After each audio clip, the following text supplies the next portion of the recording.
CBS Mornings on this Friday. You made it. I'm Gayle. I'm Tony Dokoupil. And I'm Nick Burleson. We're all here. Let's go to today's eye-opener. It's your world in 90 seconds. New revelations about how far former President Trump was willing to go to keep himself in power after losing the 2020 election. Said, essentially, what I'm just asking you to do is just say it was corrupt and leave the rest to me and the Republican congressman. The Supreme Court strikes down a New York gun law paving the way for millions more Americans to carry handguns in public. The Supreme Court's decision today defies logic.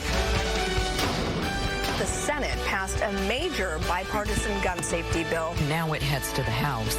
And the Surfside collapse 1 year later. A new billion-dollar settlement, but the trauma remains. My mind just always goes to, how did we even survive that? The Food and Drug Administration officially ordered vaping company Juul to pull its electronic cigarettes from the U.S. market.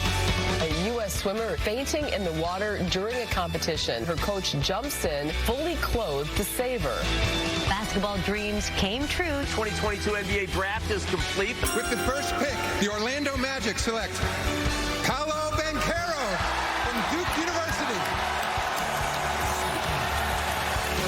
The Supreme Court struck down a New York law restricting who can carry a concealed handgun in public. This is exciting as a New Yorker.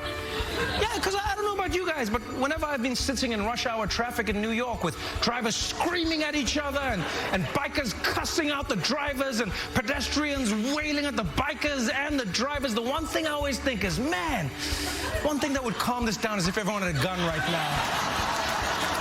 Just a block or two would really chill this situation out. This morning's eye-opener is presented by Progressive, making it easy to bundle insurance. Trevor nails it again. I mean, it's always on point. Yes, he really is. He got that one. We'll have the governor of New York here later. We'll talk to her about whether Trevor has a point there as well. But we've got a big show to close out the week for you. Thank you for joining us. We've got some quality time with Anthony Mason and country music superstar Luke Combs. And you may ask yourself, well, what makes him a superstar, Tony? Well, I'll tell you. He's not only a star, but a superstar because the numbers back it up. This is really cool. And this is for writing 12 #1 singles. The number's 14 now. Yeah, or this is already out of date. Yeah, and I got it yesterday. Combs is 32 years old. New album is out today. It's called Growing Up. No G on that line. He and Anthony Mason talked about it all, by the way, by riding around on an ATV. It's Anthony Mason on an Anthony ATV. Mason, Our New York City boy, off-roading. Sign me up. I know it's going to be good. Plus, Jerika Duncan visits the kitchen of Miss Emily Meggett.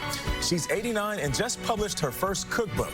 It's not just the food she's sharing with South Carolina's Gullah Geechee community. It's love, tastes, and traditions that go back centuries. Like her already. Can't wait for that piece. But we're going to begin with breaking news on Capitol Hill, where the first major gun control legislation in decades is expected to get final approval in Congress later today. Now, it's already passed the Senate with bipartisan support, and President Biden plans to sign it into law. Nancy Cordes is at the White House with more on this story. Nancy, good morning. They say this is a big, big deal. It is a milestone, Gayle. This bill is poised to become the most significant federal bipartisan gun law we've seen in decades. 15 Republicans joining all Senate Democrats last night.